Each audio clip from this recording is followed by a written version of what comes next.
Nomás. Hola, buenas tardes a todos. ¿Me escuchas bien? ¿Me escuchas bien, Flavio? Sí, perfecto. Súper. Sí, ya empecé a grabar. Como Flavio decía, mi nombre es Nicole Aspe. Em, Voy a estar a cargo de la guía de este curso, que va a tener una serie de módulos, como vamos a ver más adelante. Dame un segundo que no funciona el... Ahí sí. Bueno, soy Nicole Aspe, soy analista y consultora de Geodaptive Chile. Soy geógrafa y soy máster en desarrollo sustentable de University College London, y vamos a estar haciendo este curso para entregar herramientas que ustedes puedan encontrar útil en el proceso de aplicación local, municipal, de la nueva ley de humedales urbanos. En este contexto, el objetivo principal de este curso, que consta de 6 módulos, como Flavio explicaba, es visualizar, analizar y representar información espacial asociada a humedales urbanos en el contexto de la implementación de la nueva ley. Para ello hemos definido 4 objetivos. Estos 4 objetivos los voy a leer rápidamente para que nos hagamos una idea de la extensión y el alcance de este curso. Primero es conocer la estructura básica de la información espacial, vectorial y la utilidad de los SIG para su manejo. ¿Por qué la información espacial y SIG? El porqué de este curso? En la aplicación y en la postulación de cada humedal se nos pide, ¿cierto?, a escala local, presentar una ficha de postulación que se las voy a mostrar más adelante, y en contexto de la localización de este humedal podemos utilizar estos sistemas de información espacial para postular el humedal y entregar las características mínimas que la ley nos exige. El segundo objetivo es entender los métodos para visualizar y realizar análisis espacial básico en sí. Esto es un análisis exploratorio, no va a ser un análisis que podría ser un geógrafo, un cartógrafo, pero sí va a entregar las herramientas básicas para poder caracterizar el tamaño del humedal, el contexto del humedal con respecto a otras capas de información, y también para poder representar, ya en el objetivo 3, vamos a representar cartográficamente en un mapa el humedal según los requerimientos del Ministerio de Medio Ambiente. Y finalmente el objetivo 4 es conocer las herramientas y ejemplos de posibles utilidades del uso aplicado de esta información espacial, o sea, la información del humedal o de distintas capas de información, como vamos a ver en este módulo teórico de hoy, en la gestión local de humedales urbanos. ¿Cómo podemos usar estas herramientas para sacarle el mayor provecho en la gestión, ya sea ambiental o de planificación de los municipios? Bueno, aquí una breve, no la voy a leer, pero se puede ver el contexto de cada módulo. Este módulo, como les adelantaba, va a ser 100% teórico. Nos vamos a adentrar en las distintas características de la información espacial, los sistemas de información geográfica y también los distintos software que vamos a utilizar. Luego ya vienen los ejercicios prácticos, los que les decía que van a cubrir todos estos objetivos que están planeados en este proyecto, y al final vamos a tener un ejercicio práctico, ¿cierto?, donde les vamos a indicar los requerimientos, qué es lo que tienen que enviar. Esto es al finalizar todos los ejercicios. Como les decía Flavio, tenemos un manual súper detallado que los va a guiar, que va a recordar un poco lo que veamos clase a clase. Y finalmente tienen que enviarnos este ejercicio para un poco retroalimentar esto, y vamos a resolver dudas y consultas que tengan en una sesión final. Bueno, ¿qué vamos a hacer en este curso? El objetivo final, ¿cierto?, es utilizar las herramientas para la aplicación de esta nueva ley. Principalmente la ley contempla una ficha de postulación. Entonces, si nosotros como funcionarios queremos postular un humedal de nuestra comuna, necesitamos entregar esta ficha en este formato. Entonces, vamos a abordar los aspectos de localización del humedal que queramos proponer y la representación cartográfica o mapa en el contexto de esta ficha, específicamente del punto 2, que vamos a cubrir la división política administrativa del humedal, llámese en qué región está, en qué comuna, en qué provincia, y hay humedales, recordemos, que están presentes en más de una comuna al mismo tiempo. También vamos a cubrir cómo sacar la información que nos piden con respecto a la superficie del humedal, ya sea en hectáreas, como se solicita acá, pero también en otras unidades de medida como metros. También vamos a orientar sobre cómo graficar la solicitud acá de los vértices del humedal, o sea, en qué puntos delimitan este humedal en el espacio. Eso es parte del análisis espacial que vamos a aprender. También nos pide la ficha generar coordenadas que estén dibujadas en el mapa. También este curso va a integrar este análisis. Y bueno, si mejor no les sigo explicando qué va a incluir este curso y les muestro lo que van a terminar haciendo al finalizar. Esto se espera que nos envíen. Primero, este es un ejemplo, no se ve, ahí sí. Es un ejemplo de la cartografía que se realiza para postular. No es el formato que ustedes van a desarrollar. Este es un ejemplo de cartografía para la ficha que se realizó desde un equipo SIG profesional. Como ustedes pueden ver, tiene los vértices, tiene la localización y también tiene las coordenadas de los vértices. El ministerio pone a disposición esta cartografía que también se parece mucho a la anterior y tiene elementos específicos que pide la ficha. Ahora, como ustedes pueden ver, lo que vamos a ver ahora es lo que ustedes van a desarrollar sin perjuicio de lo que ustedes puedan agregarle extra a este mapa. Nosotros nos vamos a enfocar en un mapa de este tipo. Este mapa, de hecho, es el mismo que ustedes van a tener que enviarnos. Como pueden ver, tiene todo lo que la ficha pide. Y además de esto, ustedes pueden hacer una composición que tenga los elementos que ustedes quieran. Por ejemplo, el logo del municipio, puntos de referencia importantes, etc. Pero como pueden ver, acá están los vértices correlativos, ¿cierto? Con un número y con las coordenadas. Además, tenemos el mapa con su leyenda, con su título, con dos tipos de escala, escala numérica, escala gráfica. Todos estos elementos los vamos a ir viendo conforme avancen los módulos. Solo les quiero adelantar cómo se va a ver.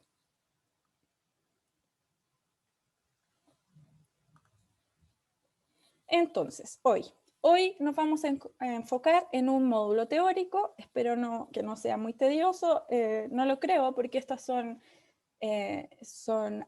herramientas que muchos profesionales quieren manejar y que están muy transversalmente aplicadas en la gestión municipal. Ahí les voy a explicar por qué. Vamos a ver, como les decía, las características de esta información espacial, qué tiene de especial, cómo se aplica, cuáles son los tipos que existen, qué tecnologías podemos ocupar para aplicarlas y para desarrollarlas, qué son los sistemas de información geográficos, qué podemos hacer con ellos, cuáles son las utilidades en el contexto municipal o público o incluso académico, si ustedes tienen alguna otra actividad que quieran complementar, por ejemplo, con sistemas de gestión ambiental local. Y finalmente, una introducción a todo lo que viene después en este curso, que sería la aplicación con herramientas informáticas de SIG.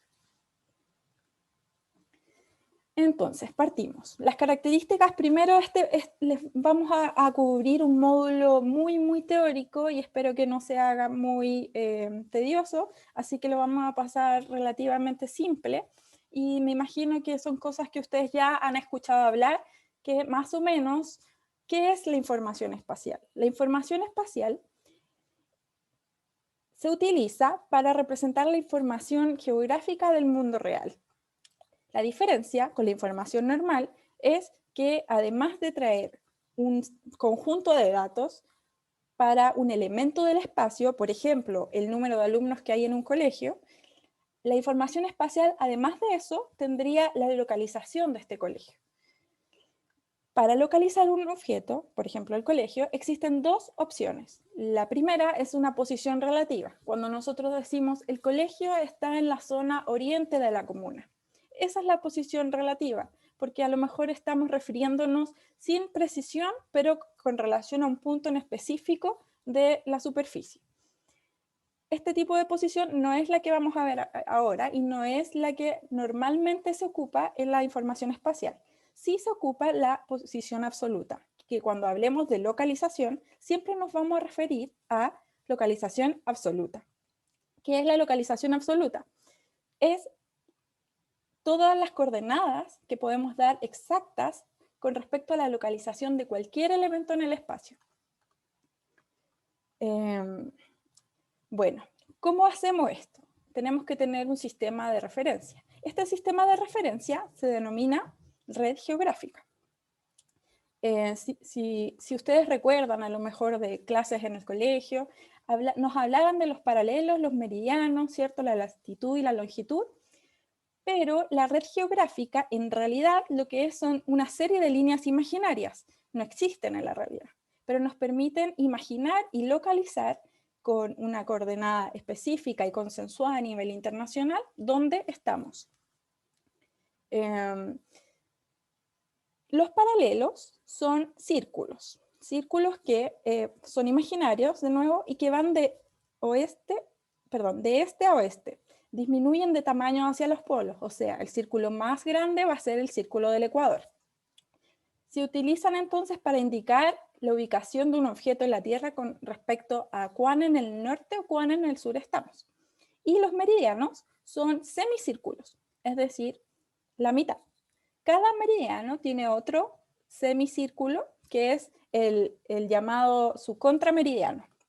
En fin, lo que nos van a indicar estas dos líneas imaginarias son las coordenadas geográficas que nos permiten localizarnos en la superficie terrestre. Al respecto, existen dos tipos de coordenadas geográficas, la latitud y la longitud. Estas coordenadas geográficas son angulares, quiere decir que se expresan en grados, minutos y segundos. La latitud es el ángulo que existe entre un punto de la Tierra y el Ecuador, esta línea del paralelo que hablábamos que es la más grande. Todo eso va a ser, el Ecuador va a ser el paralelo de referencia para la latitud, y ahí va a partir el 0. Y la latitud llega hasta los 90 grados, hacia los polos. Y los meridianos, por otro lado, nos indican a qué longitud estamos, o sea, qué tan al oeste estamos. Y este grado va a ir de 0 a 180. Es así como la latitud y la longitud dividen la Tierra, ¿cierto? Para organizarnos. ¿Dónde estamos? Nosotros sabemos que estamos en el hemisferio sur de la Tierra. Y también sabemos que estamos en el occidente de la Tierra, ¿cierto? En el oeste. Eso es lo que definen los paralelos y los meridianos en las coordenadas geográficas. El hemisferio sur es el que está por debajo de la línea del Ecuador, el hemisferio norte es el que está por encima de la línea del Ecuador, hacia el norte, y el hemisferio este es el que está al este del Greenwich, que es el meridiano de referencia que está en Londres, y el hemisferio occidental o oeste es todo lo que está hacia el oeste. Esto es muy importante para indicar dónde estamos. No basta con las coordenadas. También tenemos que señalizar dónde estamos, si es sur, este, oeste, norte, etc. Ahora, las proyecciones. Ahora nosotros estamos hablando de mapas, de cartografías. Para postular un humedal, por ejemplo, no podríamos llegar con un globo terráqueo que mostrara dónde está el humedal, por un tema de escala, de partida, y también por un tema de operativo, logístico. No podemos entregar una esfera. Por lo mismo necesitamos estirar la información para representarla en un plano. Las proyecciones se usan para eso. Son métodos que representan gráficamente la superficie de la Tierra sobre un plano. Para ello, lo que se hace es proyectar todo lo que tiene la esfera en una superficie plana y estas coordenadas se van a dibujar en un plano. Ello, obviamente, no puede mantenerse con las proporciones, las mismas proporciones que tendríamos en un globo terráqueo, no las podemos mantener. Entonces, siempre va a haber una deformación. Esta deformación se trata cuidadosamente dependiendo del fin que nosotros queramos. Por eso se elige la proyección. Dependiendo si estamos trabajando localmente o mundialmente, vamos a seleccionar este tipo de proyección. Existen 3 tipos de proyecciones generales, las más utilizadas. Estas son las que parten a partir de un plano, un cono o un cilindro. La más utilizada, que vamos a ver en mayor profundidad, es la cilíndrica. Pero les cuento que existe una que parte de un plano que es la primera acá, que se llama azimutal. Esta sirve para representar zonas en las altas latitudes. Son los típicos mapas redondos que vemos que representan los polos, el polo norte y el polo sur. También tenemos las proyecciones cónicas. Las proyecciones cónicas parten, obviamente, como dice la palabra, de un cono. ¿Para qué sirven? Para representar áreas en latitudes medias. Países como los países de Europa que necesitan mayor precisión entre formas y distancias, ocupan las proyecciones cónicas para determinados fines. Finalmente, las cilíndricas representan zonas del ecuador o trópicos. ¿Por qué? Quiere decir que representan las áreas centrales del globo, porque aquí la deformación es mínima o nula, como se puede ver en el mapa. Sin embargo, tienen la dificultad que deforman mucho las áreas hacia los polos. Por lo mismo, ustedes deben conocer el gran problema que tiene la proyección Mercator. Ha sido últimamente muy criticada porque nos da la impresión de que los países del norte y el polo, los extremos de la Tierra, son mucho más grandes de lo que realmente son. Aunque les cuento que esta proyección no se hizo con fines de representación del mundo. Y es por eso que tiene estos problemas. La proyección Mercator se desarrolló para la navegación. ¿Por qué? Porque son ángulos rectos. Entonces, los antiguos, para navegar y seguir un rumbo, necesitaban una dirección continua. Para ello usaban los paralelos y el ángulo recto que se creaba entre ellos y no se perdían.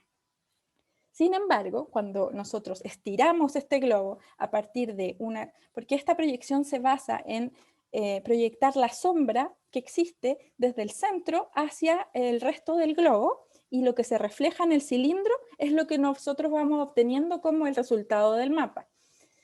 Entonces, para solucionar estos problemas de deformación, se creó la proyección transversal de Mercator.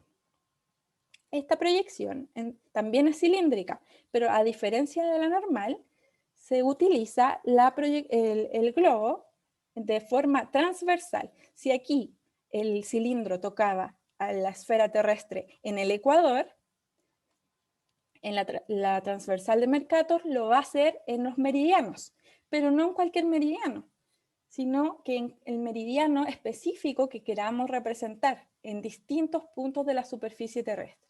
A modo mucho más simple para entenderlo, es como si nosotros tuviéramos una naranja, hiciéramos cortes y sacáramos las cáscaras de la naranja con estas formas como se muestra aquí con gajos. Estos gajos de cáscara serían algo que se llama uso, que es donde el cilindro va a tocar la proyección y vamos a obtener un espacio que tiene la mínima deformación posible para ese lugar. Es por eso que esto creó una red de usos que se desarrolló a partir de esta proyección. Nicole, quiero hacer un comentario y aprovechando que estamos en este tema. Si ¿Sí? vuelves atrás, claro que la proyección Mercator, como decía la Nicole, se usa harto para la navegación, en general navegación aeronáutica o marina, y claro, tiene la gracia de que permite calcular buenas distancias y direcciones, pero no las áreas reales de lo que son las superficies de los continentes. Si ustedes pueden googlear fácilmente y pueden buscar proyecciones de igual área y se van a dar cuenta de la real dimensión y forma también de los países, y se van a llevar algunas sorpresas, por ejemplo, como que Estados Unidos cabe donde está Brasil, etcétera, ¿no? Entonces, o que África contiene casi todo, puede contener casi toda América, y aún le sobra espacio, ¿no? Entonces hay diferencias ahí en la proyección para los usos, y lo que hace la proyección Mercator, lo uso UTM, ¿cierto? Que es la transversal, lo que hace es un poco, claro, es girar el cilindro de proyección, lo pone, ¿cierto?, al revés, y va girando el meridiano central desde donde proyecta. Ahí, claro. Entonces, eso hace que la deformación en ese meridiano central, que aparece acá indicado, sea mucho menor, ¿ya? Que si uno utilizase esa proyección por un lugar mucho más alejado de la esfera, estaría muy deformado, ¿cierto? Sería difícil para poder entender las formas geográficas, ¿no? Eso nomás, Nicole. Muchas gracias, sí, eso es. Y por eso es tan utilizada y por eso también es la que solicita el ministerio. Y bueno, en Chile ocupamos esta para los archivos de información espacial, por eso es el énfasis que le damos, porque localmente es la mejor, como decía Flavio, para mantener formas y distancias. Entonces, esta proyección genera una red UTM se llama. Esta red crea un sistema de localización universal, de hecho se llama UTM por Universal Transversal Mercator, y ahí tenemos un sistema de referencia internacional para localizarnos y saber qué meridianos estamos utilizando y dónde estamos. ¿Cuáles son estos usos? Bueno, en Chile usamos dos usos, ya que nuestro país es largo y en cierta latitud cambia al uso 18. En el norte y centro y un poco del sur ocupamos el uso 19 y ya en la zona sur y austral está el uso 18. Si nosotros trabajamos, por ejemplo, en la isla de Pascua, sería el uso 12 el que tendríamos que usar. ¿Para qué? Para no perder proporción ni en la forma ni en la superficie de los elementos que estamos cartografiando. Bueno, ahora pasamos a los tipos de información espacial. ¿Qué es esto de la información espacial en realidad? En realidad, la información espacial hoy en día ya no son mapas con fichas asociadas y un documento guardado en un escritorio. Eso ya cambió desde los usos de los computadores. Ahora trabajamos con información espacial digital, 100% digital. Obviamente también podemos capturar en terreno, pero eso igual lo pasamos a un computador. Se utiliza para representar la información geográfica del mundo real. Siempre son modelos, siempre vamos a sacrificar algo en función del fenómeno que estemos estudiando. También facilita la asignación de atributos. Como comentábamos, este colegio que les planteaba en un principio, que tiene un número de alumnos, también puede tener otros atributos, como por ejemplo el número de logro en matemáticas, atributos como ese, o también la cantidad de hombres y mujeres, etcétera, además de la localización. Y todo esto nos sirve para establecer relaciones entre los elementos de un mismo lugar. Aquí esta imagen muestra cómo en una cierta porción de la superficie terrestre tenemos distintas capas de información espacial. Ahí, por ejemplo, esto podemos imaginar que son ríos, los puntos pueden ser pueblos y las otras áreas pueden ser áreas verdes y agua, cuerpos de masas de agua, perdón, o también incluso puede ser el uso de suelo. Gracias a esto podemos generar distintos tipos de intersecciones o superposiciones de un mismo punto en el espacio, pero con distintos atributos. Entonces las opciones son infinitas. ¿Pero qué tipos de información espacial existen? Todavía no lo vamos a ver, perdón, pensé que venía, pero no. La información espacial en realidad se puede obtener desde dos tipos de fuentes. Igual que la información normal, tenemos la fuente primaria y la fuente secundaria. La fuente primaria es cuando la generamos nosotros.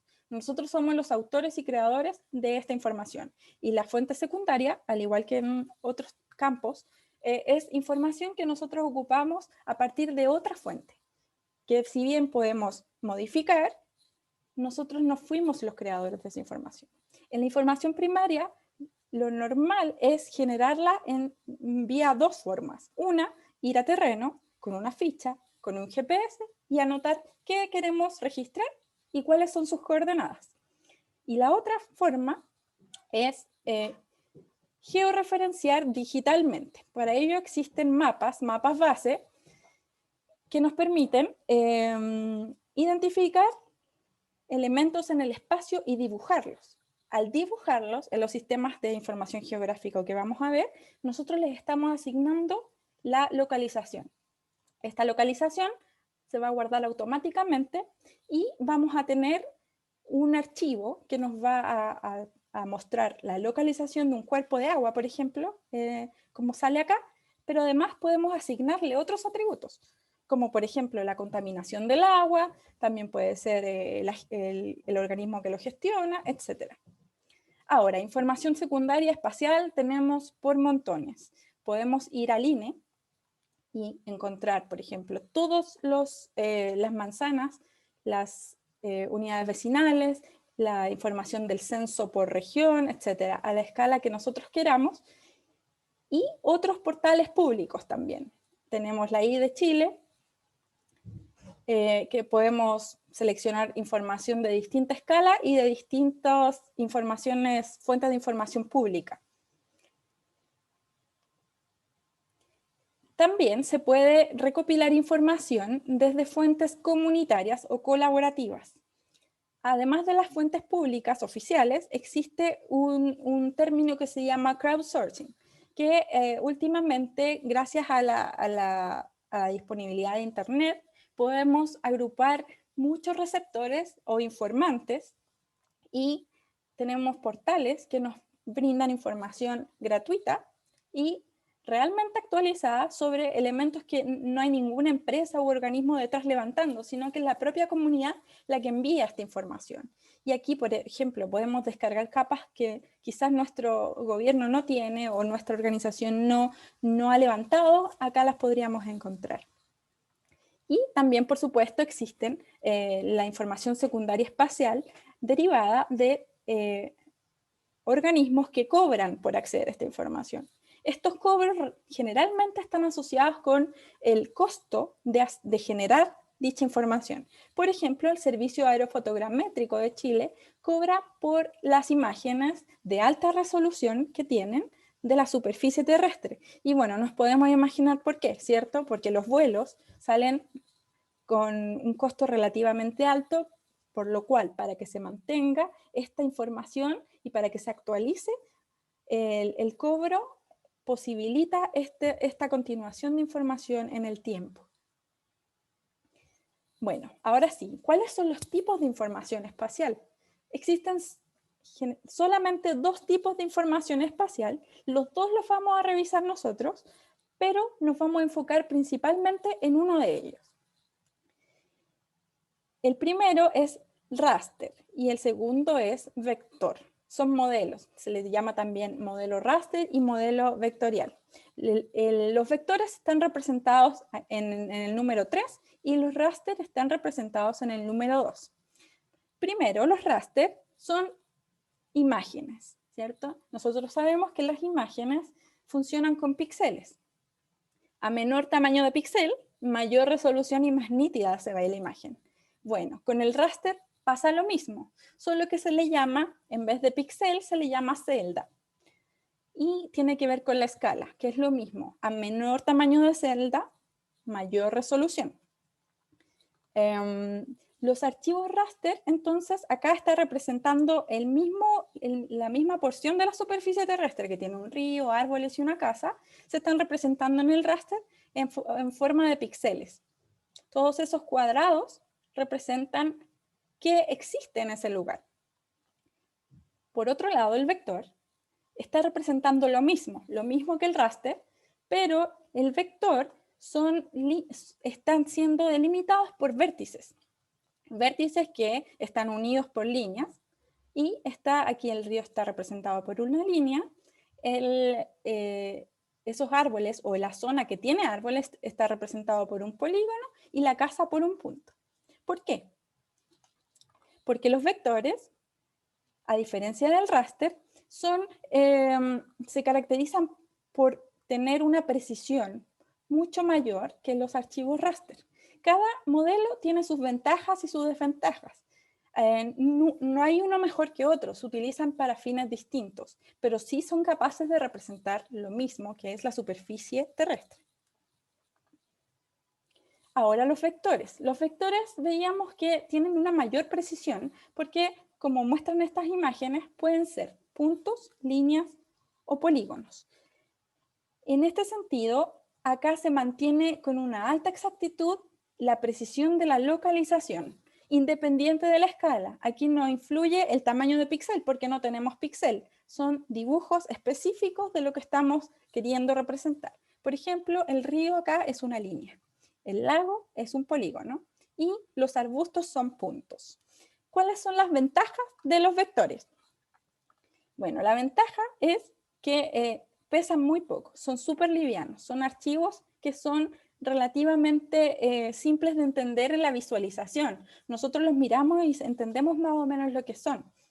También la precisión de la localización que les decía, y que también nos representan una mayor alcance de tipo de datos. Por ejemplo, nosotros podemos asignar atributos cualitativos a los vectores, y en el raster solo podemos asignar atributos cuantitativos. En vector podemos usar quanti y quali.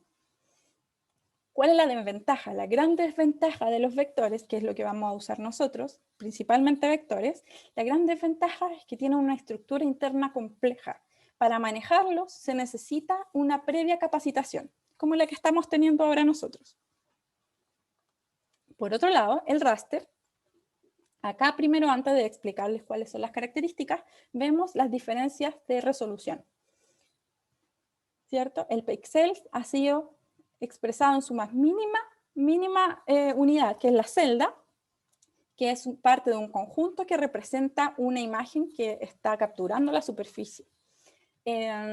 Como son celdas, cada una tiene asignado un número, y este número es fácil de aplicar por distintas disciplinas. Esa es la ventaja comparada con el vector. El raster es más fácil de entender en su funcionamiento interno. Son números a los cuales nosotros podemos asignarle un significado. Pero la desventaja es que como son imágenes, son archivos normalmente muy pesados y de baja maniobrabilidad en el sentido de almacenamiento. Y tampoco es bueno para la precisión de la utilización. Pero sí nos permite hacer otro tipo de análisis que les voy a explicar con más detalle después. Ahora pasamos a un tema un poco más dinámico, que es ver cómo manejamos la información espacial, qué posibilidades tenemos. Y desde lo más global podemos hablar de las tecnologías de la información espacial. Perdón. Bueno, las tecnologías de la información espacial, entonces, nos permiten asociar representación gráfica a cualquier lugar de la superficie terrestre. Y no es lo mismo hablar de tecnologías de la información geográfica, o TIG, que también se les llama, hoy que hace 10 años.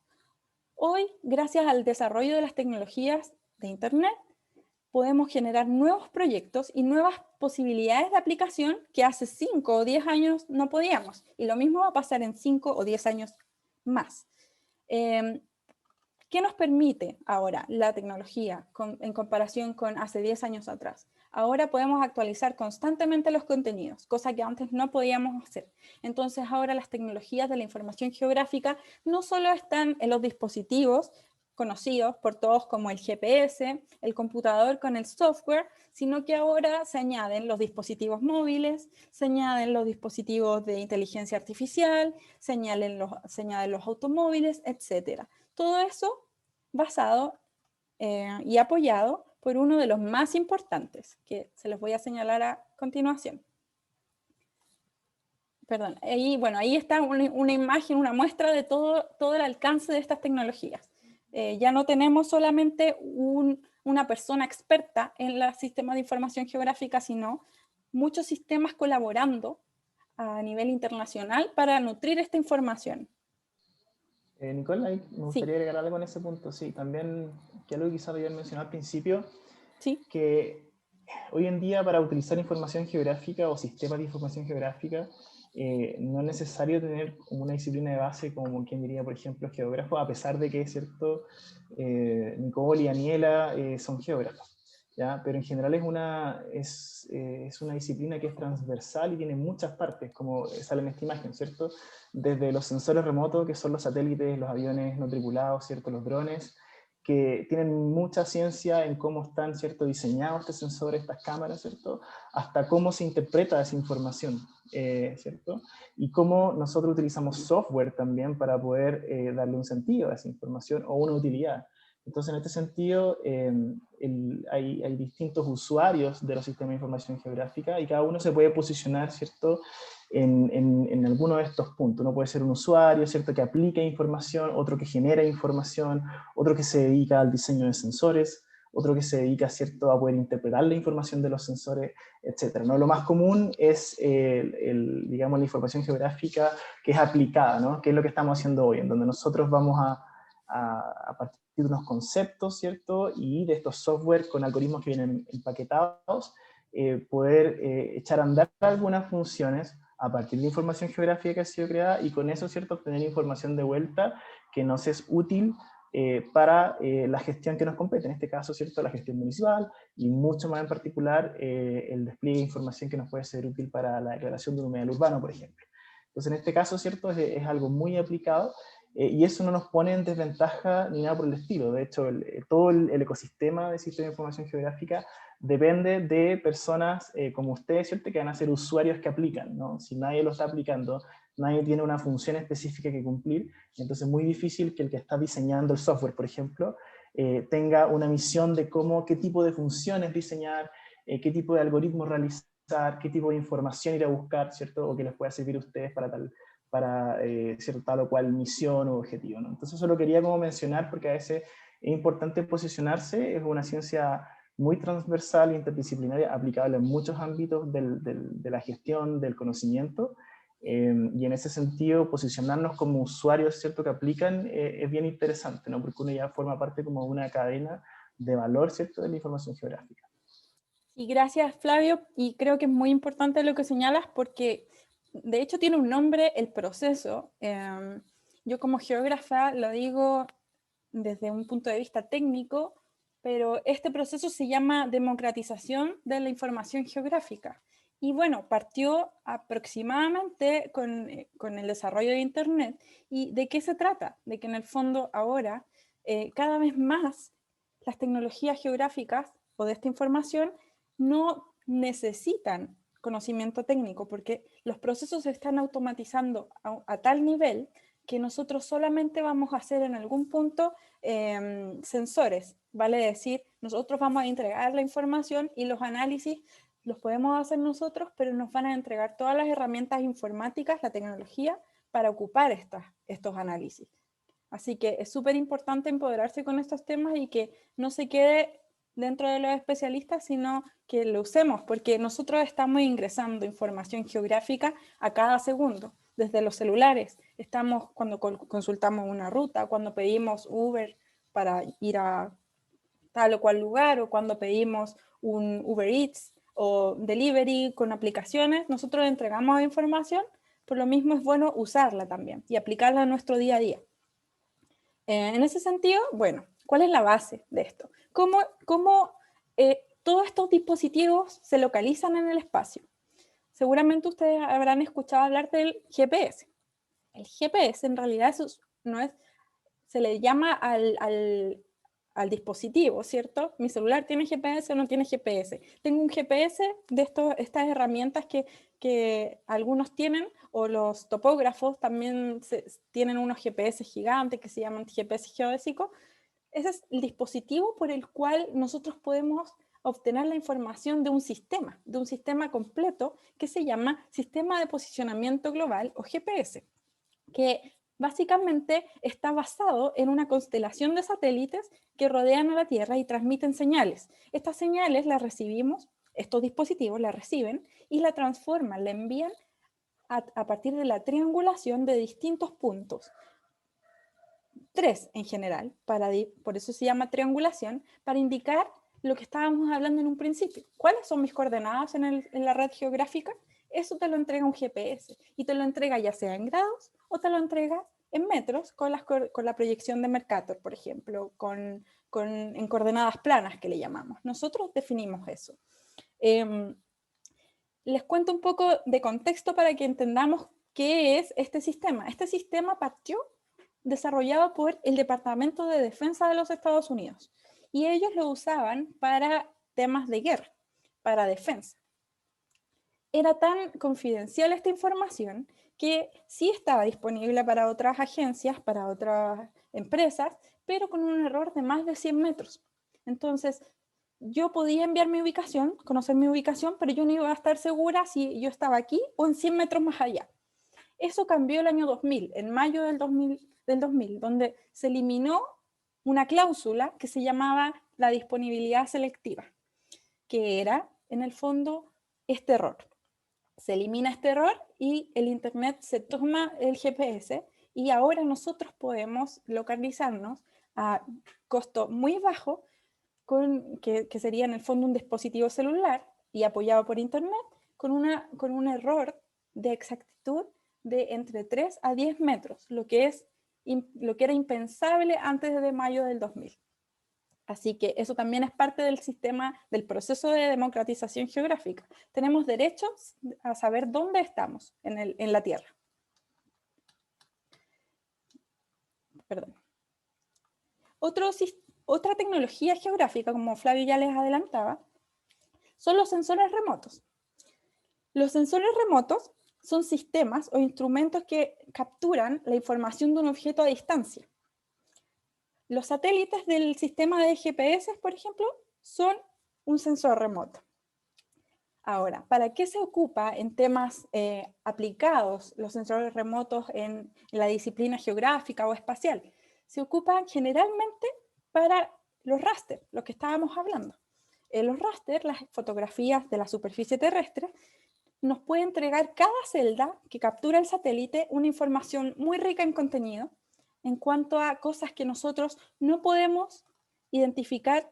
Ahí está, la foto del sistema de satélites, y todos ellos tienen distintas resoluciones, distintos países que los enviaron, Chile también tiene, y ellos toman fotos de la superficie terrestre, o imágenes, o raster, y cada píxel, cada celda de estos raster nos entrega información. Se usa para un método y un conjunto de herramientas llamada percepción remota, porque son a partir de estos sensores remotas, también llamado teledetección. Que en el fondo cada píxel o celda de esta imagen tiene un número que nos va a entregar información de cosas que nosotros no podemos ver a simple vista, pero sí que son capturadas gracias a la energía que cada elemento de la superficie emite en forma diferencial. Por ejemplo, esta fotografía, gracias al análisis de la energía que emite la Tierra y cosas que el ojo humano no puede ver en el espectro visible, aquí en el gráfico muestra el espectro visible, que es el rango de ondas electromagnéticas que nosotros podemos ver con nuestro ojo.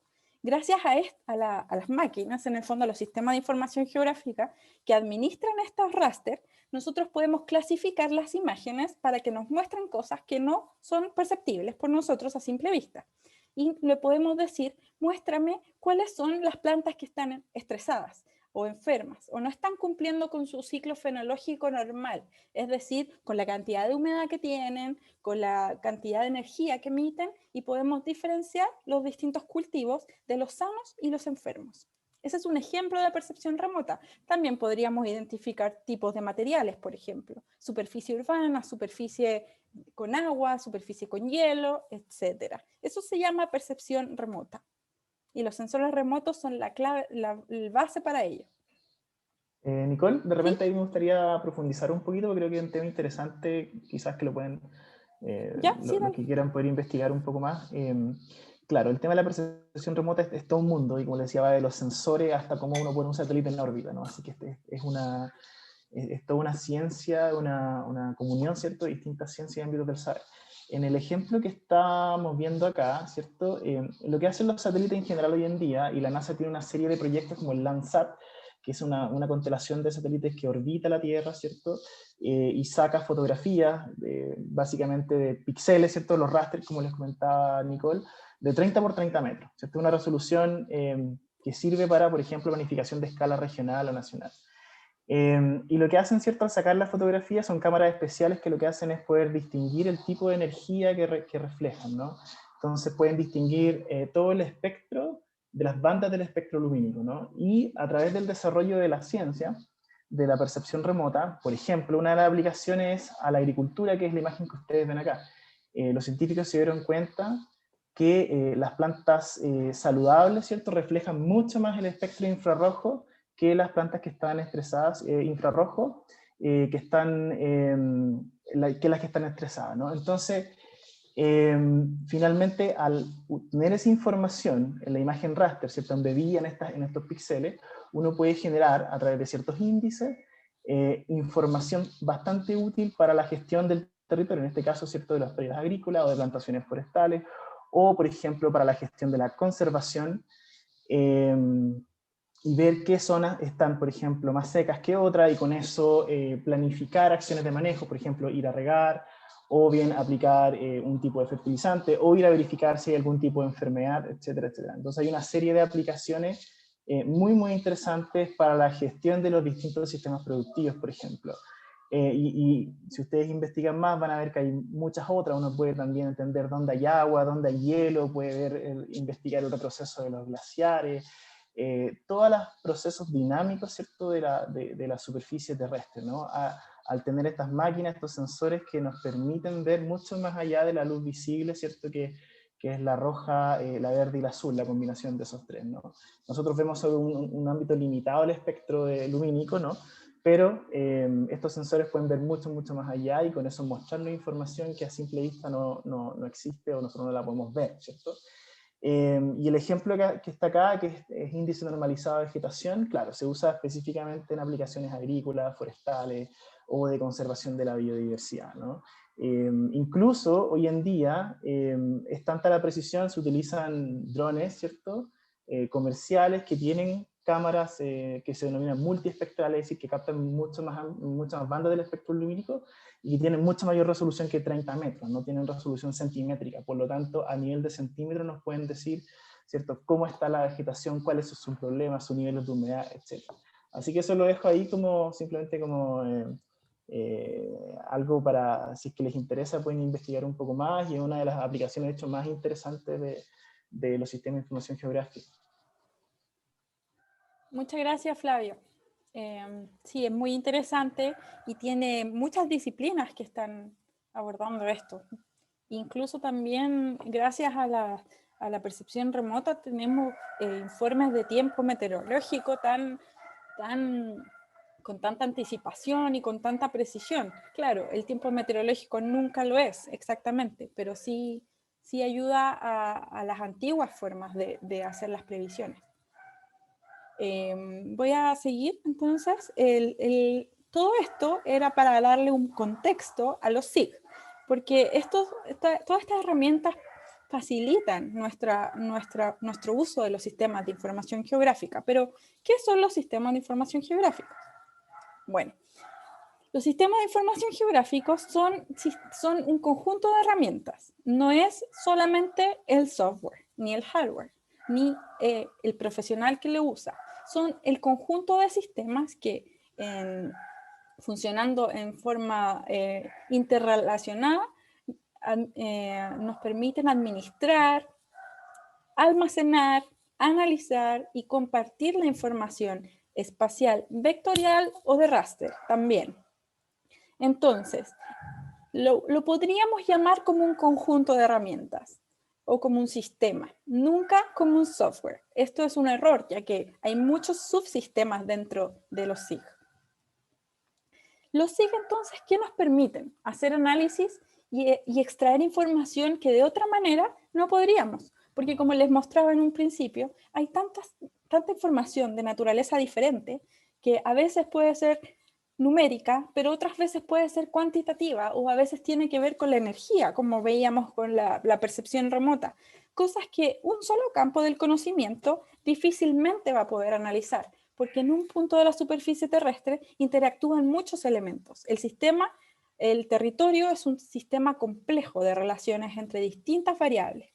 Por lo mismo necesitamos una perspectiva compleja para analizarlo. Y gracias a los SIG podemos simplificar esto con modelos territoriales, y extraer, dependiendo de lo que nosotros necesitemos, información específica y análisis específicos, mezclando distintas capas de distinta naturaleza para tomar decisiones, por ejemplo, para decidir sobre la logística de distintos centros urbanos, la relación económica que existe en distintos pueblos de una misma comuna. También podemos ver el riesgo que existe en un lugar costero, etc. Las posibilidades, como les decía, son infinitas, pero nos ayuda entonces a entender las dinámicas reales que están ocurriendo en un lugar. Vamos a ir con más detalle para que se imaginen más o menos cómo es el SIG. ¿Cómo se va a ver? Cómo la información espacial que nosotros vamos a trabajar se administra en los SIG. El vector, que es el esencial que nosotros vamos a manejar, se ve de esta manera. ¿Se acuerdan que les dije que la información espacial se caracteriza por tener, además de información de atributos de un elemento, también tiene localización? Bueno, la localización se ve en el polígono, que tiene implícitamente aquí, por ejemplo, esto es un vector de tipo polígono. Tiene una localización almacenada en forma de coordenadas y por eso nosotros podemos consultar esa localización. La tiene implícita, la tiene en el archivo. Además, cada elemento, llamado también entidad, le llamamos entidad a cada polígono de una capa. Por ejemplo, esta es una misma capa de predios de Antofagasta.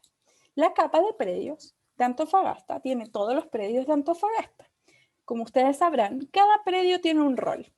Gracias a los SIG, nosotros podríamos tener esta capa, abrirla, consultarla y ver el rol de cada predio.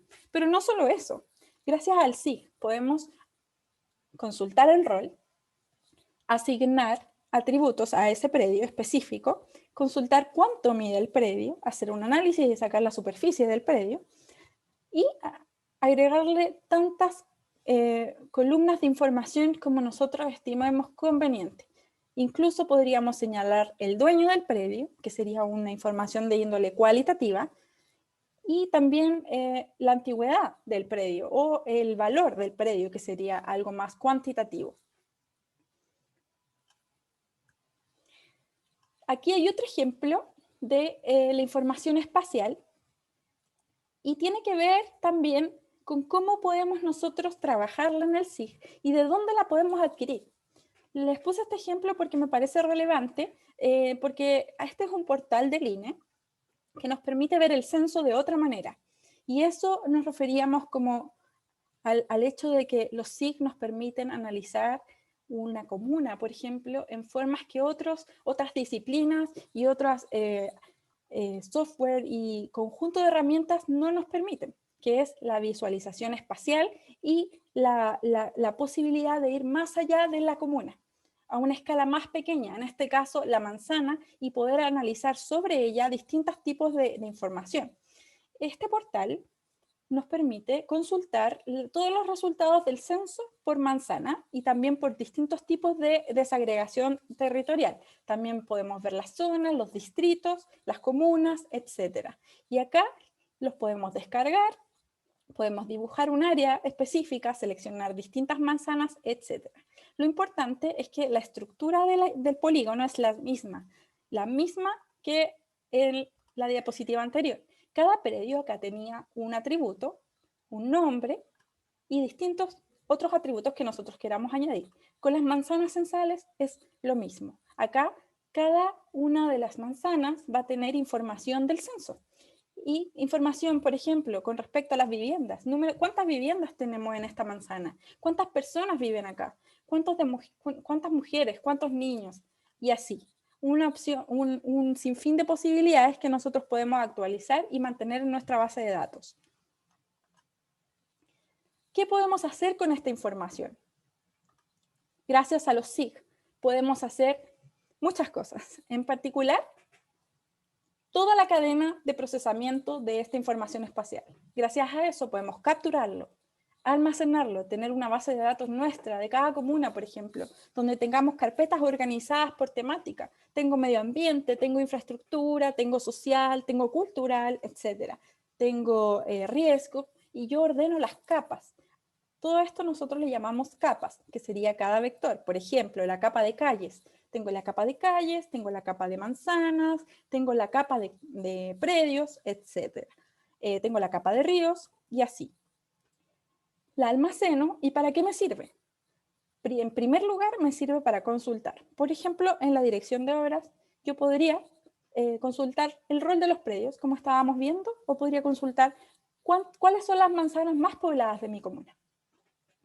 Luego, un poco más sofisticado, tenemos el análisis. El análisis nos permitiría hacer, y aquí sí que es infinito, y cada día se inventan nuevas herramientas de análisis. Nosotros vamos a ver algunas herramientas de análisis preliminares, y si ustedes quieren, pueden profundizar. En internet hay mucha información de esto, pero básicamente ejemplos de análisis son vinculación de información que nosotros tenemos en formato tabla a estas distintas manzanas, por ejemplo. ¿Gracias a qué? A un mismo código. Recuerden que esto funciona igual que cuando trabajamos con el código de la comuna, ¿cierto? Cada comuna tiene su código INE. Bueno, cada elemento del espacio va a tener un código al que nosotros podemos asociar la información, y eso ya entra en el terreno del análisis. También podemos mezclar capas, sacar relaciones estadísticas, y aquí usamos, por ejemplo, los conocimientos de economistas, sociólogos, geólogos y gente de otras disciplinas para que nos entreguen información de cómo hacer análisis en la teoría, ¿cierto? Y nosotros tenemos las capas de distintos tipos de temáticas, y gracias a eso podemos, ¿qué cosa? Tomar decisiones y ver el territorio de una forma global. Más allá de leer un simple informe, podemos además construir un nuevo informe de nuestra comuna con una base territorializada y actualizada. Y bueno, el compartir. Últimamente, gracias a Internet, existen mapas web, existen posibilidades de mejorar la visualización de los mapas para comunicar una cierta intención y dirigir la decisión.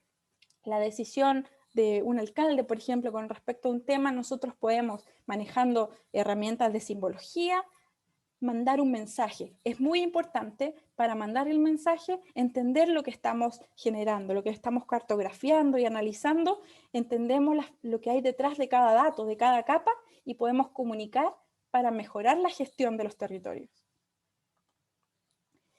Bueno, y aquí bajamos, ¿cierto? Y les voy a mostrar aplicaciones simples y un poco más complejas de esto, de las funciones. Lo más simple, por ejemplo, sería lo mismo que hicimos con los predios, pero hacerlo con las comunas. Acá hay una capa de comunas en un software que vamos a usar, que más adelante les voy a explicar de qué se trata. Este es el software que vamos a usar. Pero acá está la capa de comunas, que es capa vector de polígono, y que cada comuna es una entidad, o sea, un polígono diferente, y tiene su código, el mismo código INE que se ocupa para todas las instituciones públicas. También tiene la región en forma de atributo, provincia, comuna y el área. Entonces, queremos consultar cuál es el área de la comuna, cuál es la comuna que tiene el área mayor. Eso lo podemos hacer gracias a la tabla de atributos, porque cada entidad tiene asociada una tabla de atributos. Igual que los predios, igual que las manzanas que les mostraba. Siempre se tiende a ver así. Además de consultar, podemos hacer análisis de tipo distribución de infraestructura esencial. Acá vemos puntos. Puntos que nos dicen que había una capa detrás de esto, una capa de información espacial, formato también vector, pero esta vez no es polígono, esta vez es un punto. Son puntos que tienen categorías. Nosotros, gracias a los SIG, podemos hacer categorías y asignarle una simbología, o sea, un color, para identificar distintos grupos de puntos, que en este caso van a ser infraestructura esencial, pública, para en caso de emergencia, por ejemplo, salud, bomberos, oficinas públicas, policía o educación. Nosotros hacemos mapas en base a categorías que estaban almacenadas, ¿de qué forma? Igual que los atributos que les mostré antes. Por ejemplo, acá en este caso tendríamos punto 1 igual bomberos, y el nombre de los bomberos, incluso podría tener la dirección de los bomberos, el tamaño del cuartel, etc. Pero nosotros podríamos generalizar dependiendo de lo que queramos comunicar y mostrar no los nombres de todas las compañías de bomberos que existen, sino asignarle la misma simbología a todos los bomberos, y nosotros sabemos que todos los puntos rojos que están ahí son bomberos. Otro tipo de análisis que acá está, que bueno, este es un ejemplo de un índice de amenaza climática general que hicimos para la región metropolitana, es vincular amenazas climáticas a nivel comunal. Nosotros podemos trabajar con un muchas capas que son distintas y generar un modelo que nos permita identificar zonas, por ejemplo, que tienen mayor susceptibilidad a incendios, mayor susceptibilidad a inundaciones, y hacer índices. Estos índices nos permiten identificar lugares donde necesitan más apoyo en eventos de emergencia, por ejemplo, ante una ola de calor. Si yo vivo en Calera de Tango, para generar mecanismos de adaptación, ¿dónde voy a ir? ¿Dónde voy a proponer las áreas verdes que me van a bajar la temperatura durante eventos de olas de calor? Bueno, en los puntos que están más amenazados por amenazas climáticas, específicamente, quizás generar un mapa aparte solamente para olas de calor, y vamos a identificar puntos donde están sufriendo más durante fenómenos meteorológicos extremos. También podemos hacer lo mismo con amenazas, pero a otra escala, ¿cierto? El nivel anterior era ya en municipios, esto es a nivel de cuenca. Sabemos, ¿cierto?, que en Chile las cuencas tienen una dirección desde la cordillera de los Andes hacia el Océano Pacífico, y el agua que viene de las nieves y de las lluvias, ¿cierto?, y que nos llega a las partes bajas de la cuenca, está relacionada con contaminantes que quizás se pudieron haber originado en el inicio. Y esto es muy útil para la gestión ambiental de una cuenca. Nosotros podríamos generar un sistema que nos permita identificar cuáles son las amenazas de estos drenes de agua. ¿Y para qué? Para saber qué está generando, por ejemplo, la contaminación en el humedal. ¿De dónde viene esa amenaza? Porque podría estar acá, en un punto intermedio de la cuenca, o podría también darse en el origen de la cuenca, en el sector más alto.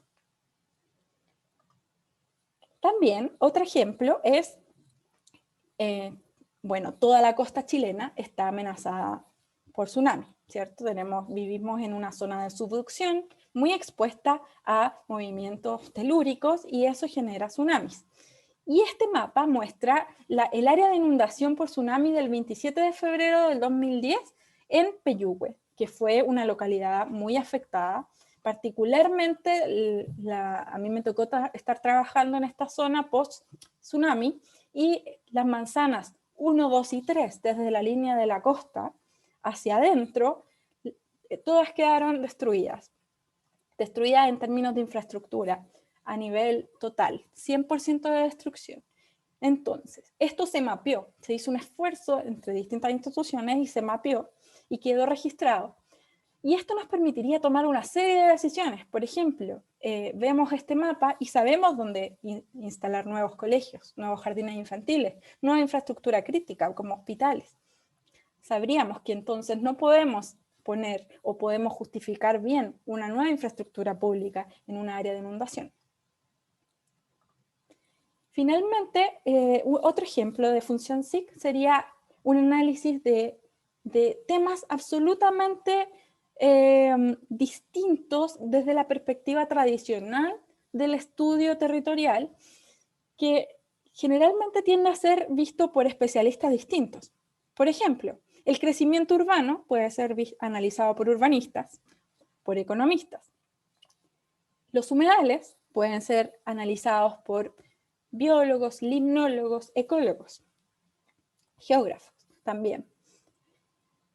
Pero gracias a la información territorial y los SIC podemos hacer análisis ecosistémicos complejos que nos permitirían, por ejemplo, juntar a un grupo de especialistas y a un generalista, en este caso podríamos ser nosotros, que coordine un análisis complejo del crecimiento urbano y su relación con los sistemas naturales. Esto es muy importante porque el territorio es uno solo y no se debe separar para su análisis integral. Las decisiones van a ser en un mismo lugar y no vamos a separar la expansión urbana del humedal porque están interactuando en la realidad. La expansión urbana va a tocar en algún momento el humedal y tenemos que prepararnos para saber qué hacemos con esto. Gracias a los SIG podemos ver cómo está creciendo la ciudad. Podemos decir, en tal año podríamos sufrir de tales presiones. de contaminación, podríamos tener distintas actividades en el futuro, ya sea de turismo, de enseñanza, de educación, etc. Nos amplía la posibilidad de gestión a un nivel mucho más específico y funcional. Utilidades y aplicaciones de la información espacial y SIG. Y acá les mostré niveles más genéricos de aplicación, pero quisimos, en el contexto de la aplicación de esta ley, quisimos ir más allá y ver cómo los municipios hoy ocupan las tecnologías de información geográfica. Quizás ustedes no trabajan directamente con los profesionales que están haciendo estos esfuerzos, pero sí existen. Quizás no todos los municipios, pero están cada vez más integrando estas tecnologías a sus procesos, a su quehacer cotidiano. Por ejemplo, acá hay dos grandes sistemas en los que se aplica la información espacial. Por un lado está el catastro y por otro está la gestión. El catastro, como bien sabemos, es recopilar toda la información de nuestra comuna. ¿Cuántos colegios, cuántas personas, cuántos permisos hay entregados, etcétera? Y la gestión tiene que ver con las obligaciones mínimas de los municipios. Y también tiene que ver con, no solo con las obligaciones, sino con los compromisos que se hacen a nivel municipal con respecto al territorio. Entonces, un ejemplo acá sería de catastro, las áreas verdes. ¿Cuántas áreas verdes hay en nuestro municipio? ¿Cómo están estas áreas verdes? ¿Están deterioradas? ¿Cuántas áreas verdes se necesitan? Bueno, la gestión relacionada al catastro de áreas verdes sería la mantención, desde la mantención a la proposición de nuevas áreas verdes. Aquí, en el ejemplo, hay un sistema de información territorial, o SIG, online, del municipio de Vallenar, que está aplicando tecnologías web a plataformas donde la comunidad y los funcionarios pueden consultar distintas capas online. También se puede solicitar descargar y hay otros SIG que incluso podemos ingresar información.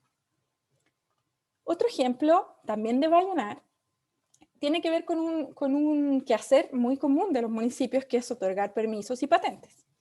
Esto puede ser muy tedioso si se cuenta solamente con los sistemas tradicionales, pero cuando tenemos una visualización mirada desde arriba, ¿cierto? Como a un espectro espacial, nos permite saber qué zonas, por ejemplo, podríamos considerar para instalar jardines infantiles, porque necesitamos cumplir con los requerimientos de estar a cierta distancia de centros con expendio de bebidas alcohólicas, que tiene que ver con las patentes otorgadas por el municipio. Entonces, más que mantener una cuenta y un catastro actualizado, va más allá, nos permite conectar variables que usualmente solo se consideran en un departamento específico del municipio, pero se va más allá. Podemos considerar distintas capas que ve la DOM, que ve DIMAO, que ve SECPLA, en una misma decisión que tiene que ver con todo el territorio.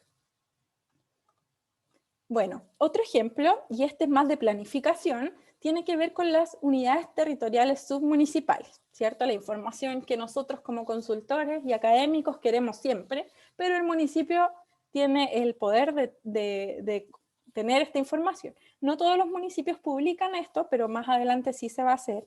Se tiende a eso, se tiende a que los municipios compartan esta información. Las unidades vecinales. Las unidades vecinales, como ustedes sabrán mejor que nosotros, son esenciales para la planificación del desarrollo de los distintos municipios. Son unidades que nos permiten caracterizar territorialmente, asociadas muy fuertemente al área comunitaria de los municipios, a las sedes sociales, ¿cierto? Y a la gestión interna submunicipal que existe entre los distintos actores del territorio. Gracias a un SIG podemos caracterizar cómo son estas unidades vecinales, cuáles son sus problemas. La Junta de Vecinos que representa a cada unidad vecinal está activa, está participando, tiene proyectos, estamos asociados con ellos, lo estamos considerando. La DIDECO particularmente trabaja harto con las unidades vecinales que pueden ser almacenadas y gestionadas en un SIG. Y bueno, ¿para qué decir del PLADECO? El Plan de Desarrollo Comunal, cuya unidad mínima de análisis habitualmente consiste en la unidad vecinal. Entonces, si nosotros recopilamos información de cada unidad vecinal, que puede ser infinita, como ustedes ya se están imaginando, gracias a los SIG, podemos hacer una gestión, unos pladecos mucho más detallados que terminen en proyectos de inversión mucho más efectivos para solucionar los problemas locales de las personas. Y finalmente, y esto es lo más moderno, ¿cierto? Lo más avanzado que tenemos en Chile por el momento en catastro y también en gestión.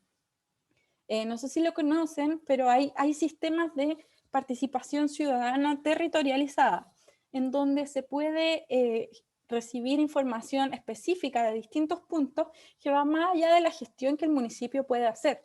El municipio no puede llegar a todos los problemas que ocurren en el territorio, entonces hay aplicaciones que me permiten a mí como ciudadana ingresar mi problema. Por ejemplo, problemas de ruido, problemas de contaminación, problemas de violencia. SoSafe es una plataforma que quizás muchos de ustedes la conocen porque ya muchos municipios la tienen, incluido donde yo vivo, que gracias a esta plataforma yo puedo ingresar mi problema, si estoy siendo amenazada por algún vecino, etcétera, si estoy teniendo un problema ambiental, y Seguridad Ciudadana de mi municipio está conectado con esta aplicación. Entonces ya no tengo que llamar necesariamente a Carabineros o a Seguridad Ciudadana, sino que lo ingreso y la primera autoridad disponible para atender mi problema, ya sea Carabineros, Seguridad Ciudadana u otras, van a atenderlo y además queda registrado y colaboro a que el municipio tenga una fuerte herramienta de gestión para control de problemas urbanos, ambientales y de otro tipo que nosotros podamos informar. Bueno, pero en temas de este curso. Este curso, entonces, vamos a trabajar con vectores. Hace rato ya nos enfocamos en vectores, pero además el raster que vamos a utilizar nosotros es la capa de fondo. Si ven es una imagen, bueno, les cuento que esto es un raster, es una fotografía satelital que nosotros vamos a usar como mapa base, es decir, como el fondo que nos permite entender qué existe en este territorio. También vamos a trabajar con distintas capas de información. Las capas de información que vamos a trabajar son los límites urbanos, ¿cierto? Porque los humedales urbanos deben estar dentro de los límites urbanos, ese es su requisito. Y bueno, la capa de humedales, ¿cierto? El inventario de humedales del Ministerio de Medio Ambiente. Podemos hacer esto, y acá hay una suma muy interesante para que ustedes se imaginen qué podemos hacer a nivel local con estas capas que son de uso público. Nosotros las descargamos de la infraestructura de datos espaciales, que es una gran base de datos que tiene el gobierno, y ellos tienen, o también los ministerios, nosotros nos podemos meter a las páginas de los ministerios y descargamos la información. Y gracias a estas dos capas, solo dos capas, que es la de humedales y la de límites urbanos, podemos generar un cruce espacial, una combinación, un solapamiento y ver qué porciones del humedal son urbanas. Tenemos humedales urbanos y no urbanos. ¿Cuáles son estos humedales? Y podemos identificarlos y cartografiarlos de esta manera y hacer una mejor gestión de ellos. Todo gracias a dos capas de origen, de input o de entrada. ¿Cómo lo hacemos? ¿Cómo lo vamos a hacer en este curso en particular? Porque hay muchas formas, hay muchos SIG, muchos software SIG disponibles allá afuera.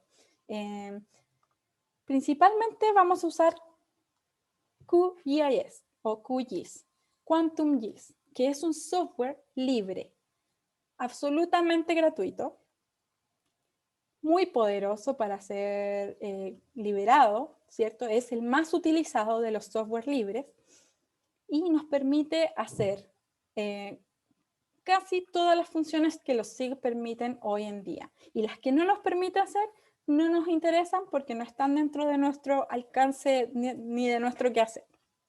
Gracias a este software podemos visualizar, explorar, crear nuevas capas de información, modificar las capas que queramos, gestionar, consultar, podemos tener un SIG de consulta de los predios, como veíamos, podemos ver las unidades, distintas unidades territoriales, podemos analizar y también exportar, podemos crear mapas.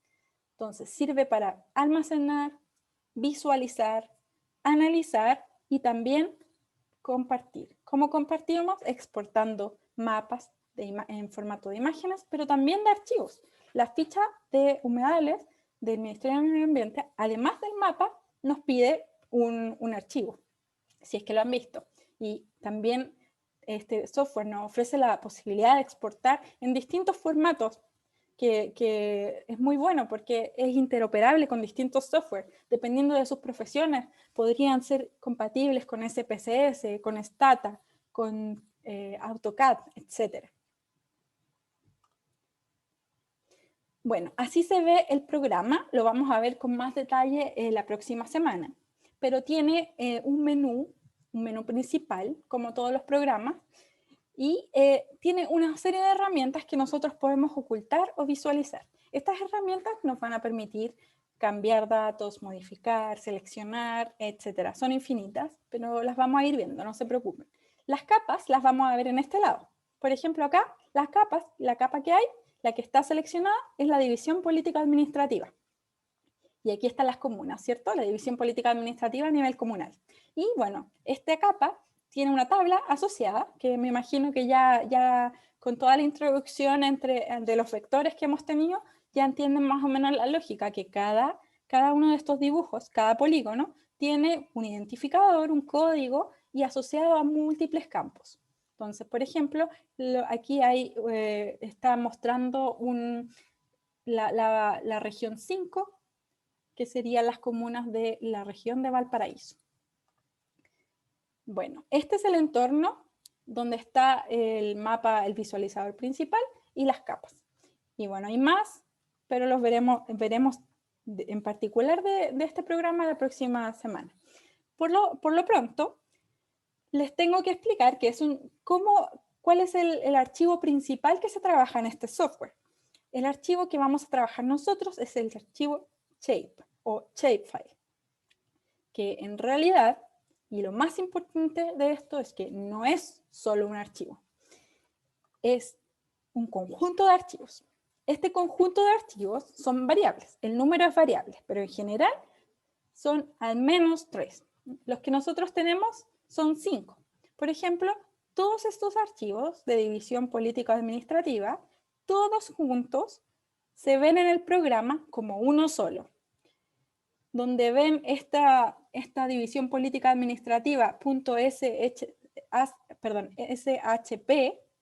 es la extensión del archivo, en la sección del programa abajo, eso se visualiza solo como una entidad, solo un archivo, pero en realidad en nuestro visualizador de Windows o del computador que ustedes tengan, si es Mac, se ven todos separados. Por lo tanto, siempre se tiende a compartir los archivos shapefile en formato comprimido. Entonces, si yo le quiero mandar un shapefile al Ministerio del Medio Ambiente, yo se lo mando en un comprimido porque es como mandar una carpeta. Una carpeta que contiene todos los archivos que conforman el shape. ¿Y qué pasa cuando yo lo abro desde el programa? Lo veo solo como uno. Lo agrego y se ve así. Se ve como este mapa. Y bueno, acá hay otra forma de la visualización del shape. Y otro ejemplo de lo que podemos hacer. Si yo administro la simbología, puedo visualizar la comuna en la que estoy trabajando de forma distinta, ¿cierto? Y dependiendo de la información que yo añada. Acá estoy en un proyecto del Sistema Nacional de Certificación Ambiental de Establecimientos Educacionales, por ejemplo. Supongamos que necesito saber dónde están los colegios que están certificados. Y no solo eso, necesito saber en qué estado de certificación están. Si están en media, excelencia, porque a lo mejor necesito elegir un colegio, el que tenga mejor acreditación, y trabajar en un proyecto piloto de gestión ambiental local.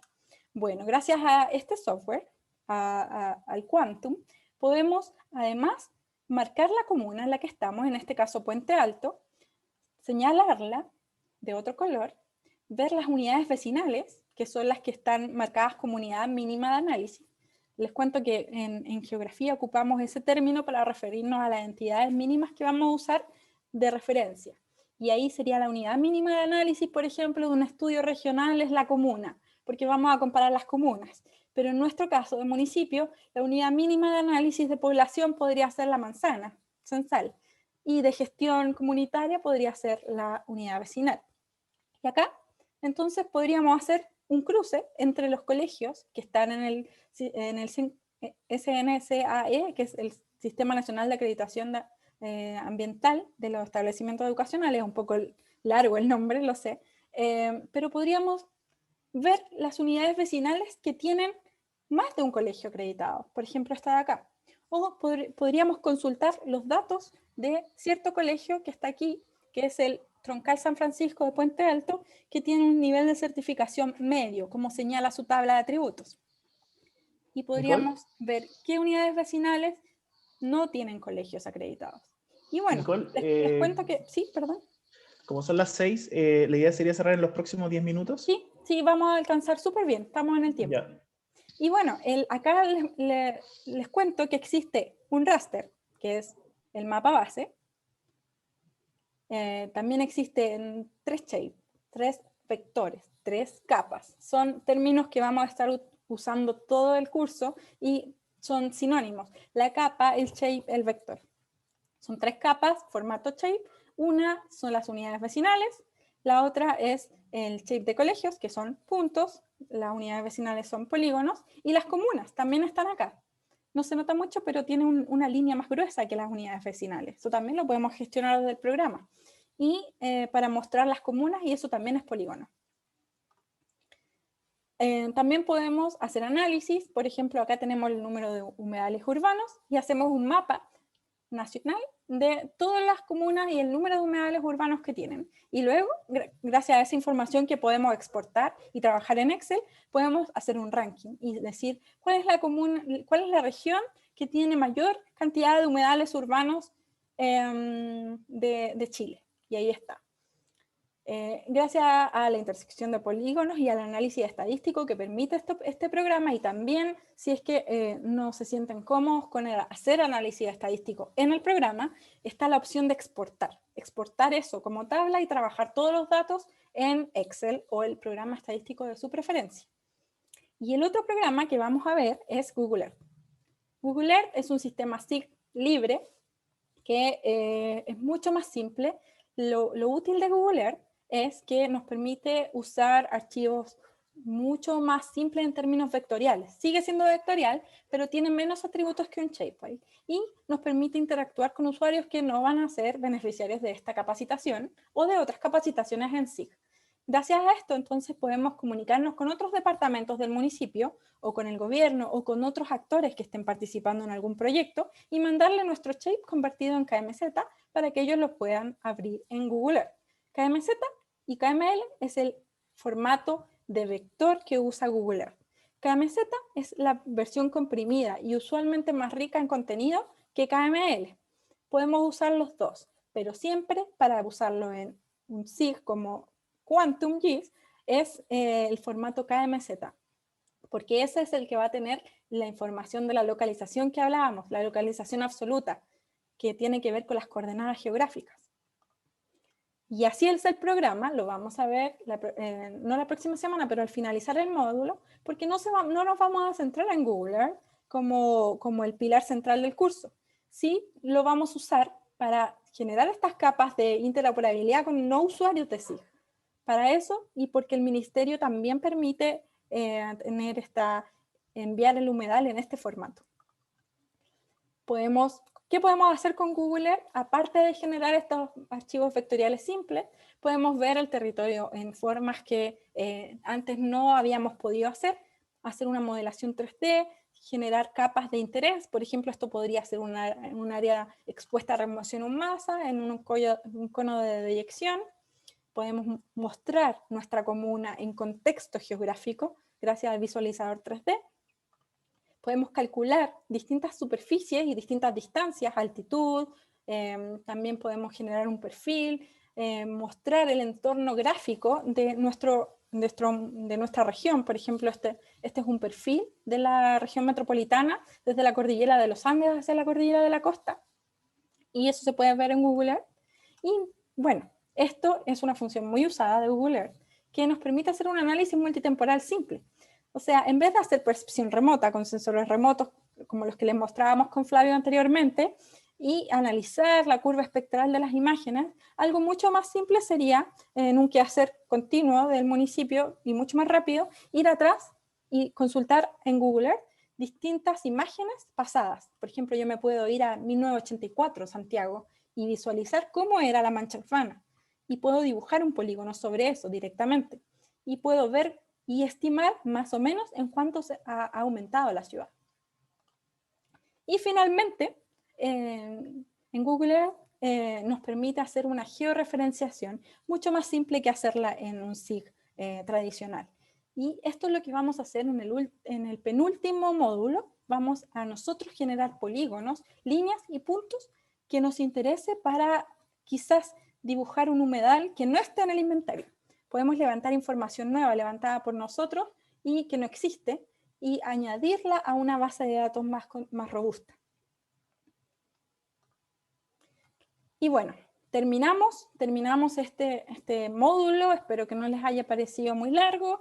Estas cosas son un poco tediosas, pero son sumamente importantes porque son la base de todo lo que vamos a hacer después, de todos los módulos prácticos que vamos a tener. Los conceptos de capa, de vector, raster, intersecciones, atributos, todo eso quizás no les va a quedar muy claro ahora, en este momento. Van a tener el video luego para repetir o reforzar cosas que hayamos dicho hoy, y también van a tener un manual que tiene la explicación de qué son los SIG, qué son los archivos raster, los vectores, qué estamos hablando cuando hablamos de capas, de atributos, de entidad, etc. Así que espero que les haya sido útil. Los invito a seguir informándose y usar las tecnologías de información geográfica en su día a día, en su quehacer municipal. Esto no es estrictamente de los geógrafos, de los arquitectos, de los geólogos, esto es de todos, y los invito a hacer una gestión local mucho más efectiva. Muchas gracias. Gracias Nicole, súper buena la clase. No, se nota que están agradeciendo bastante ahí en el chat. Yo solo quería comentarles que era necesario hacer esta clase inicial de introducción. Quizás hay gente que está muy avanzada en sí y ya tiene súper claros estos conceptos, pero nos recordando cada uno de nosotros, Nicole, Daniela y yo, cuando aprendimos Sistema de Información Geográfica en su momento, claro, igual es deseable que partan, ¿cierto?, del día cero, con los conceptos, y ahí uno se va familiarizando, ¿no? Entonces, era importante hacer este como reseteo, ¿cierto?, con los conceptos básicos. Ya las próximas clases la Nicole básicamente va a estar trabajando en el software, ya no a través de un PowerPoint, y mostrando, ¿cierto?, los distintos ejercicios. La idea es que ustedes pongan atención nomás en las clases, vayan tomando nota quizás algunas cosas, y no se preocupen porque siempre van a tener la grabación de la clase, y además a partir de luego de la segunda clase le vamos a enviar el manual, o quizá antes, para que ya tengan un poco todo el procedimiento, ¿cierto?, que vamos a revisar en las próximas 4 clases, si no me equivoco. Sí, porque la primera vez que esta es introductoria teórica, vienen 4 clases prácticas donde vamos a estar trabajando en el software, y finalmente una sesión final en donde vamos a enviarle un documento para que escriban sus preguntas y dudas que hayan tenido en el proceso, y después nosotros las vamos a categorizar y ver cuáles son de aplicación en general, y vamos a responderlas en esa sesión, los que quieran, por supuesto, integrarse ese día. Eso, bueno, hay preguntas ahí respecto al certificado. Bueno, son preguntas que solamente me las enviaron a mí, pero el certificado, entiendo, lo va a emitir el jefe de humedales costeros. No tengo claro los detalles ni los tecnicismos de ese certificado, ya que eso lo maneja el Ministerio de Medio Ambiente, pero apenas sepamos le vamos a enviar la información. Por lo pronto, les vamos a enviar esta clase grabada, lo más probable, si no es mañana, el lunes, junto con la presentación PowerPoint para que la tengan también, y las instrucciones de conexión. Algo que quiero hacer hincapié en lo que viene es que por favor no compartan el link de conexión, porque la reunión de Zoom tiene cupos limitados. Entonces, si ustedes se lo envían a más gente que se inscribió no va a poder entrar. Entonces queremos evitar eso y ser justo con las personas que se inscribieron a tiempo, ¿cierto?, y llenaron el formulario. Para que todos tengan el espacio y el tiempo de poder asistir, ¿cierto?, y estar en el curso. Eso solamente, desearles una buena tarde y quedamos disponibles cualquier cosa. Nicole, si puedes escribir tu correo y Daniela también en el chat con dirección a todos. Al inicio yo comenté que no es necesario tener instalado el programa para la clase. Nosotros no esperamos que ustedes durante la clase vayan haciendo lo mismo con el programa. Lo que dije es que pongan atención, porque la Nicole va a transitar en vivo por todos los pasos y procedimientos. Después ustedes van a hacer una tarea y en esa tarea van a replicar esos pasos. Para eso van a tener los videos de las clases y un manual paso a paso. Entonces no se compliquen con tener el programa instalado para la próxima clase ni las siguientes, y tampoco lo abran ni traten de seguir, porque lo más probable es que se pierdan. Y como es harto lo que hay que cubrir, la idea es poder transitar por todos esos procedimientos, que los internalicen y después ustedes con tranquilidad los puedan aplicar cuando le enviemos la tarea. Así que no se preocupen, es una pregunta que me han hecho bastante por correo y también ahora en el chat. Eso, muy buenas tardes a todos y nos vemos entonces el próximo jueves a las 4:30, 4:30. ¿Ya? Nicole, si quieres para de grabar nomás para terminar la sesión.